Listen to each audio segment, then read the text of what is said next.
Hello, so let's continue our discussion for the statement of cash flows. So last time we discussed on how to get the cash flows from operating activities using the direct method. So now we will discuss the example in your learning material. Represented below is the income statement of Folly Incorporated. We have the sales of 380,000, cost of goods sold of 225,000, gross, and of course the gross profit of 155,000. We have the operating expenses of 85,000, income before income taxes of 70,000, income taxes of 28,000, and the net income of 42,000. Okay. In addition, the following information related to the net changes in working capital is presented. Okay, it is stated here that the presented information are the net changes. Okay, so hmm, cash with a additional net change of additional of 12,000, trade accounts receivable of additional 15,000, inventories with additional of 19,400, salaries payable of 8,000, which is an additional, trade accounts payable additional of 12,000, income tax payable, which is a decrease of 3,000. Okay, so we are required to present the operating activity portion of the statement of cash flows.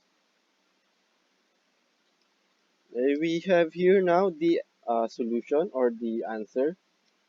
The cash received from customers of 365,000, the cash payment to suppliers of 193,600, the cash payments for expenses of 93,000, and cash payments for income taxes of 31,000. So the total cash payments is 317,600. So we deduct it from the cash received from customers to get the net cash provided by operating activities of 47,400. Or we can also state this as the net cash inflow from the operating activities of 47,400. Okay, let us take a look on how we computed for each and every one of this, starting with the cash received from customer. Okay, like I discussed last time, we start with the sales. Okay, the sales of 380,000. We we less the increase of we subtract the increase in accounts receivable of 15,000. So why do we subtract it? Well, because from the solution, no, we discussed na we add the beginning accounts receivable, then subtract the ending accounts receivable.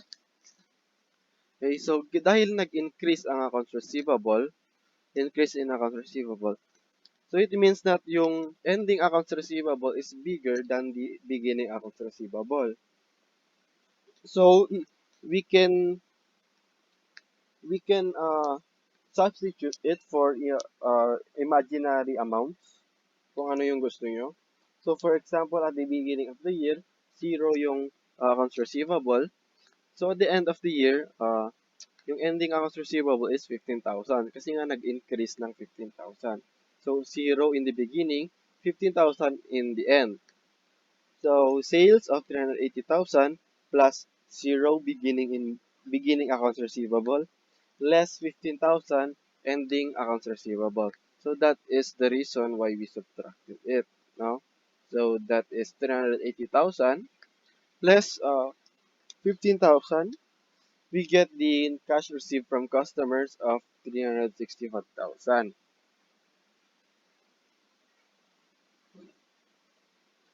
Next is the cash payments to suppliers. Okay, so sabi ko last time, um, meron itong dalawang computation. First, we compute for the purchases and we compute for the payments. So in order to compute for the purchases, we add the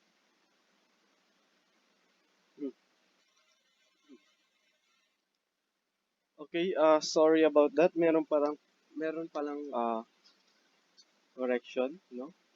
Kasi yung I noticed na wrong pala ito sa part na to, yung plus in. Nakalagay doon kanina, less increase in inventory, pero plus kasi dapat yan, no? So, first, let's compute for the purchases. So, in order to compute for the purchases, uh, we get the cost of goods sold, right? Plus the ending inventory less the uh, beginning inventory. Kasi nga, diniscuss ko last time, in order to get the cost of goods sold, beginning inventory plus purchases less ending inventory. So, para makuha yung purchases, baliktarin mo lang yon.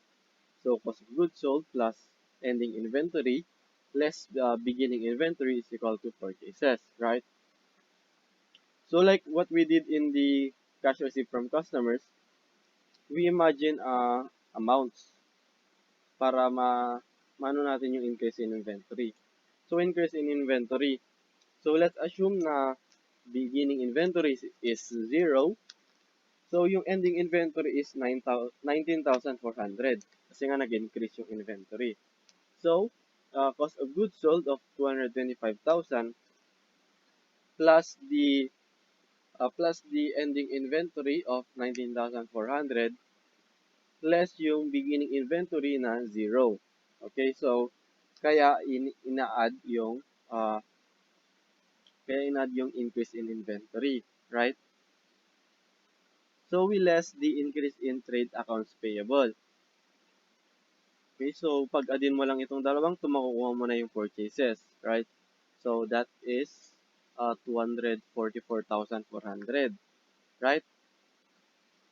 So 244,400 yung purchases natin. So in order to get the cash payments to suppliers, we add yung purchases, add it to the beginning accounts payable less ending accounts payable in order to get yung cash payments. Okay, so let's assume again yung mga amounts. So dahil increase in trade accounts payable, assume na natin yung beginning accounts payable is 0 and ending accounts payable is 12,000, right? So yung purchases natin na 244,400 plus beginning accounts payable of 0 less yung ending accounts payable natin na 12,000, we get yung cash payments to supplier of 232,400. So kaya minus ito kasi nga mina-minus natin yung ending accounts payable. So dahil nag-increase, mas malaki yung ending kaysa sa beginning, kaya mina-minus ang increase in accounts payable. Next is the cash payment for expenses. We have uh, we have the sa sa problem, ang given lang sa problem is salaries payable, no? Salaries payable lang yung given.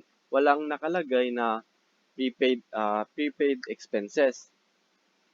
So sa pag-compute natin ng payment for expenses, we just use the accrued expenses. Kasi salaries payable uh, can also be called the accrued salaries payable. Kasi nga, ang accrued is yung mga expenses na na-incur natin pero di pa natin nabayaran. Kaya, yes, so di nga natin nabayaran kaya payable ito. Okay? So, salaries payable is yung accrued. So, sa pag-compute natin ng payments, under the accrued, we just simply hmm, add yung beginning accrued expense less yung ending accrued expense, no?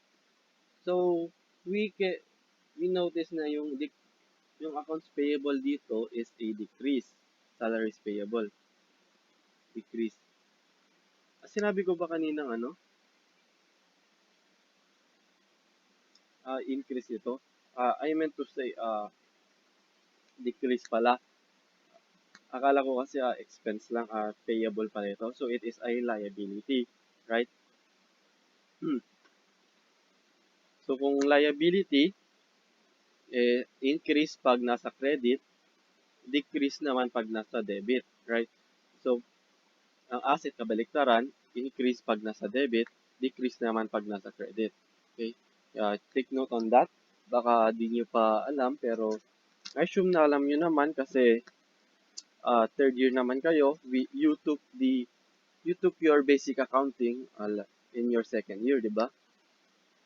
I know because I am also teaching basic accounting. So, decrease ang salaries payable. So what does this mean? It means na yung beginning salaries payable is bigger or is larger than the ending salaries payable. So we assume amounts. Dahil mas malaki yung beginning salaries payable, we now assume that the beginning salaries payable is 8,000 and the ending salaries payable is 0.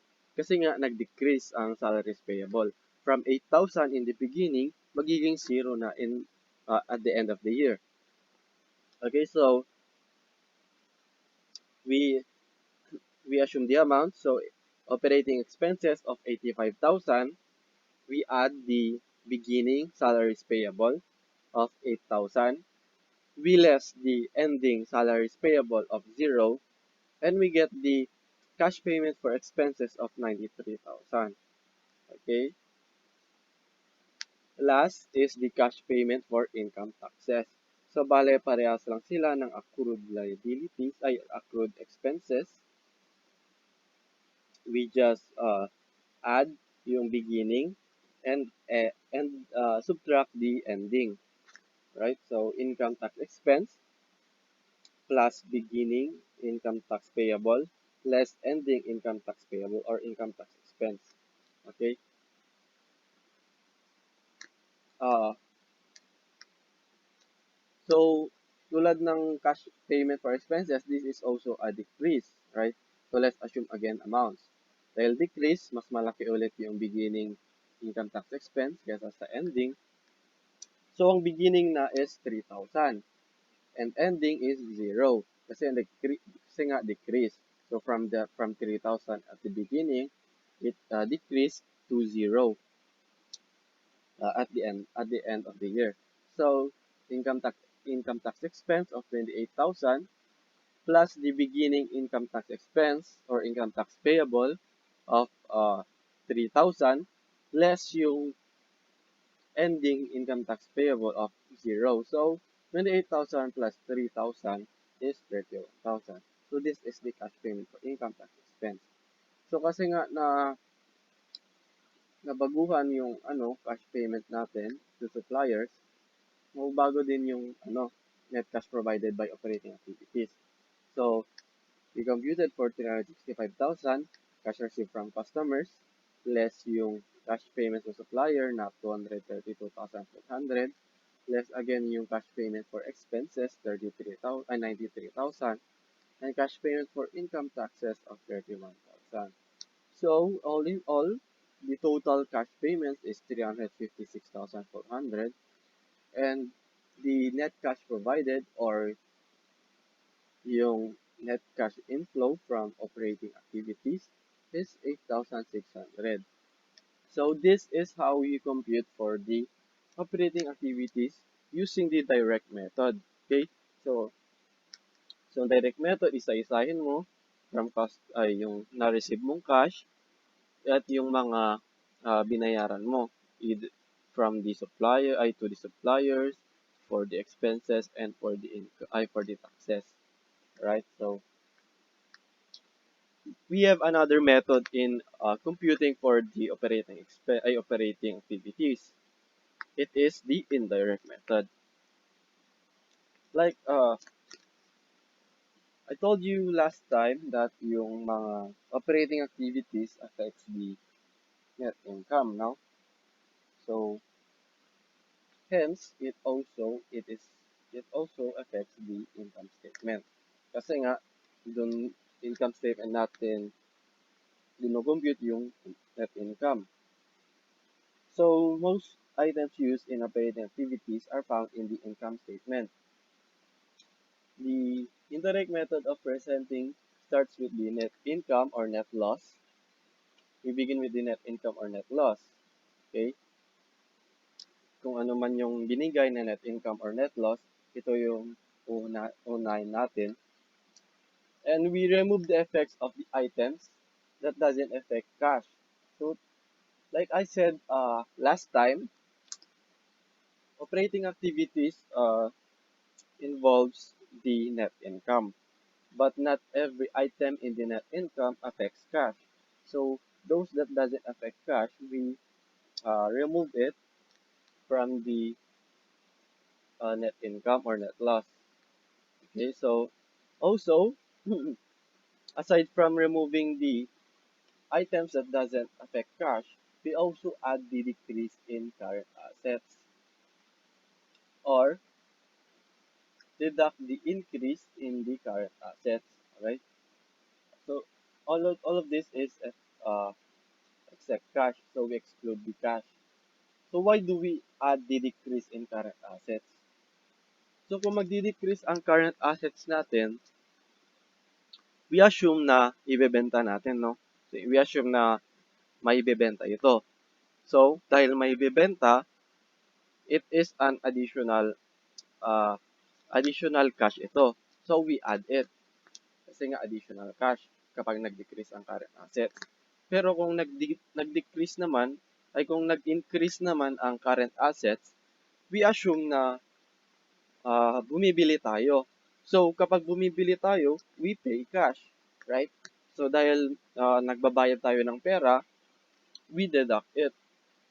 We deduct the increases in the current assets. Also, we add the increases in the current liabilities and deduct the decreases in the current liabilities, right? So, bakit natin i-add ang increase ng current liabilities? Kasi pag i-increase ang current liabilities, we assume na uutang tayo. So, magkakaroon tayo ng cash kasi nga uutang tayo. Sino man ang uutang na di kukuha ng cash, di ba? So, from that obligation or liability, we get an additional cash. So, dahil nagkakaroon ng additional cash, we add it. So, add the increase in current liabilities. So likewise, kapag nag-decrease naman ang current liabilities, we assume na binabayaran natin ang utang natin. So dahil babayaran natin ang utang natin, that is a decrease in cash, so we deduct the decrease in current liabilities. So to sum it up, we we first get the net income, okay, net income. Tapos we adjust for the items na hindi na-affect yung cash. Tapos we add the decreases in current assets, we deduct the increases in current assets, we add the increases in current liabilities, and deduct the decreases in current liabilities. Okay? So after doing all of those, we will get the uh, cash provided from the operating activities. So take note na current lang ang na-affect ha. Current lang yung ina-affect ng operating activities, current assets, and current liabilities. Kapag non-current ng mga assets or non-current ang liabilities, it will not affect the operating activities. It will affect either the financing or the investing activities, right? So we will get to that later. our future discussions. So here we have the formula. Where first we have the net income or loss. So we add the expenses or losses that doesn't affect cash outflow. For example, we have yung sinabi ko last meeting, yung depreciation or yung amortization, right? Amortization is parang depreciation din lang, pero it is uh, it is for it's for um, it's for investments or liabilities, mga ganon. So depreciation is for your land and equipment, ay for your buildings and your equipment, while amortization is for your investments, right? Investments or yung mga liabilities, sabi ko pala, yung mga liabilities. So, we add we add yung mga expenses na yon kasi ang depreciation and amortization walang na-affect na cash. It just represents yung amount na nag-degrade yung mga yung mga buildings natin, right? So walang cash na-affect. So bakit natin i-add yung expenses? Well, because uh, normally yung expenses, right? Yung expenses and losses, it decreases the net income. So in order to offset it, kasi nag-decrease yung net income, in order to offset it, we add back the expenses and losses uh, that doesn't have cash outflows. Likewise, we deduct the revenue or gains that doesn't have cash inflows, right? So examples of these are yung mga on selling gains from selling yung mga equipment, yung mga ganon. Kung may gain kayo from selling equipment, you deduct it kasi nga it increased net income pero dahil wala siyang cash inflow, we ay an example of this pala ay kapag nag-increase yung fair value or yung o kung nag-increase yung fair value ng yung equipment, hindi pa lang yung that is not from this selling. So kapag nag-increase yung fair value, wala naman tayong makukuhang pera pag nag-increase ang fair value, lalaki lang yung worth ng equipment natin. So we deduct it kasi nga in-increase it uh, it increased the net income pero wala naman siyang cash effect on cash. So we deduct it from the net income. Next is yung decreases and increases in current assets. Sinabi ko naman, hmm, uh, sinabi ko naman ang reasons. So here we have a note, gross for accounts receivable. Meaning, hindi natin i-deduct yung allowance for doubtful accounts. Sinabi ko naman last time, hindi natin i-deduct ang allowance for doubtful accounts. Kasi nga, hindi ito, it doesn't affect the cash, right? So, if, that's, hindi pala. So, if the problem gives you accounts receivable or net accounts receivable, take note of the word net, meaning na-deduct na yung allowance for doubtful accounts, you add back the allowance in order to get the gross accounts receivable. Okay? So, so you adjust for the current liabilities and uh, you get the cash flows for the operating activities. Uh, okay, so here we have the example. Yung example is tulad din nito, tulad din this one, yung kay Poly Incorporated. Same given, we are just going to use a different a different method. Okay, so like I said, we begin with the net income of 42,000. 42,000. So we we either add or deduct the increases or decreases in the current assets and current liabilities, right? So increase in trade accounts receivable. Dahil nag-increase ang trade accounts receivable, it is a current asset kasi nag-increase siya, we deduct it. Same goes for the inventory kasi current asset siya, dahil nag-increase, we deduct it. Next is the decrease in salaries payable. Dahil current liability ang salaries payable, right? Right? Kasi nag-decrease ito, we assume na binayaran natin, nagbayad tayo ng salaries payable, so we deduct it. So next is the increase in trade accounts payable. Dahil nag-increase ang trade accounts accounts payable kasi liability ito, current liability, we assume na umutang tayo. So we have additional cash, so we add the 12,000. Next is the decrease in income tax payable. Again, this is a current liability kasi nga kasi nga kasi nga nag-decrease ito, we assume na binayaran natin yung income tax natin, nagbayad tayo ng 3,000, so we deduct it. So get the total net effect of these. So negative 15,000 less 19,400 less 8,000 plus 12,000 less 3,000. So the net effect is we deduct 33,400 from the net income. Okay, so 42,000 less 33,400, we get the net cash provided by operating activities of 8,600.